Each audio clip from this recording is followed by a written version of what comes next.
네, 안녕하세요. 상대의 원료 법칙. 오늘은 분말 유지에 대해서 알아보겠습니다.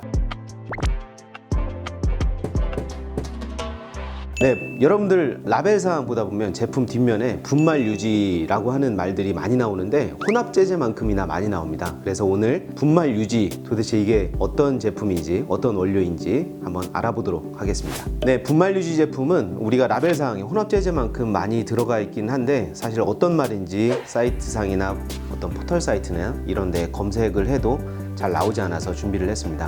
이 분말 유지 제품이라는 건 분말로 된 유지, 말 그대로 기름을 분말화시킨 제품이다, 이렇게 보시면 되겠습니다. 일반적으로 우리가 쌀국수를 먹거나 카레를 먹거나 할 때 위에 부은 기름이 떠 있습니다. 근데 이 기름을 걷어내고 나면 사실 맛에 어떤 풍미라든가 감칠맛이라든가 이런 것들이 좀 덜하게 느껴지는데, 우리가 분명히 식품을 섭취할 때 기름 성분이 중요한 역할을 한다는 것을 알 수 있습니다. 네, 이런 제품들이 레토르트 파우치나 아니면 액상 제품으로 만들어져서 HMR 제품, 소스 등에 함유돼서 나갈 때는 크게 문제가 없습니다. 그런데 이 제품들의 유통기한을 길게 늘려야 되고, 흔들었을 때 제품이 잘 섞이는 제품이면 모르는데 분말화를 시켰을 때에도 나중에 조리가 됐을 때 기름 맛이나 기름 성분들이 가져올 수 있는 풍미를 그대로 살려주기 위해서 어쩔 수 없이 분말화를 시켜야 되는 경우가 있습니다. 이렇게 제조된 제품들이 보통은 카레 분말이라던가 쌀국수에 들어가는 소스 또는 스프, 이런 분말화된 제품이라고 볼 수 있겠습니다. 네, 보통은 이 기름 성분들이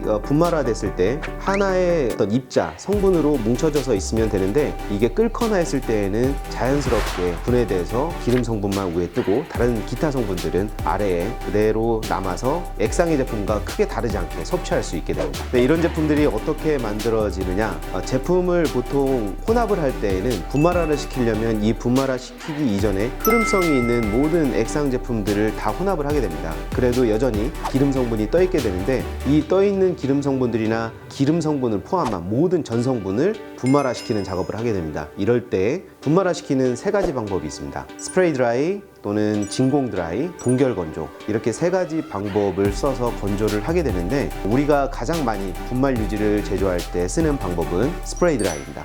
네, 보통 스프레이 드라이라고 하면 분무기 안에 액상을 넣고 분무기를 뿌리는 것과 마찬가지입니다. 이 뿌렸을 때의 입자를 날려서 액상과 만나서 무게를 가지고 떨어지게 되면 이 제품을 건조를 시키는 작업을 하게 됩니다. 그래서 보통 이렇게 띄우는 작업을 하는 제품들이 덱스린이나 포도당과 같은 분말 제품들이고, 스프레이 드라이로 쏴주면서 고압에 또는 고온의 탱크에서 열을 가해주게 되면 분말과 액상 유지가 만나서 이 분말 유지화가 되고, 분말 유지화가 된 제품들이 가라앉으면 열로 수분을 날려보내서 분말화를 시키게 됩니다. 네, 이 분말 유지화를 시킬 때에는 이 제품들이 덱스린, 포도당과 같이 이 제품들은 수용성을 가지기 때문에 잘 만나도록 해주기 위해서 유화 과정을 거치게 되는데, 이때 사용되는 것들이 젤라틴이라던가 아니면 유화제라던가 레스틴과 같은 소재들을 사용을 하게 됩니다. 이 소재들을 함께 전성분으로 혼합을 해주고 스프레이 드라이로 쏴줘서 수용성 성질을 가지는 덱스린, 포도당과 만나서 분말 유지화를 시키고, 이 제품을 다시 사용을 할 때 환원되어서 물과 함께 섞이는 성분, 그리고 기름 성분은 다시 위에 뜰 수 있게 성분이 제조되게 됩니다. 네, 그래서 이렇게 제조된 성분들은 추후에 베타믹스라던가 프리믹스와 같이 완성품을 만들기 위해서 오랜 기간 보존하기 위한 목적으로 제조가 되는데, 이렇게 제조가 된 분말 유지들은 케이크, 카레, 밀가루, 쌀 음식, 이런 것들을 제조할 때 이 분말 유지 제품으로 공급을 하게 됩니다. 단지 이 제조 과정에서 유지가 많이 들어간다던가 비율을 잘못 맞추게 되면 여름 계절을 지날 때 냄새가 나올 수 있고, 또 케이킹이 유발될 수 있습니다. 그래서 이렇게 케이킹, 서로 달라붙어서 경화가 되는 과정을 막기 위해서 이산화규소라던가 다른 첨가물 또는 다른 공정이 필요할 수 있겠습니다. 비 오는 날, 습도가 높은 날은 가급적 제조를 피하는 것이 좋겠습니다. 오늘은 분말 유지에 대해서 알아보았습니다. 여기에 대한 궁금증이 있으시면 댓글로 남겨주시거나 카톡 채널로 문의 주시면 답변 드리겠습니다. 감사합니다.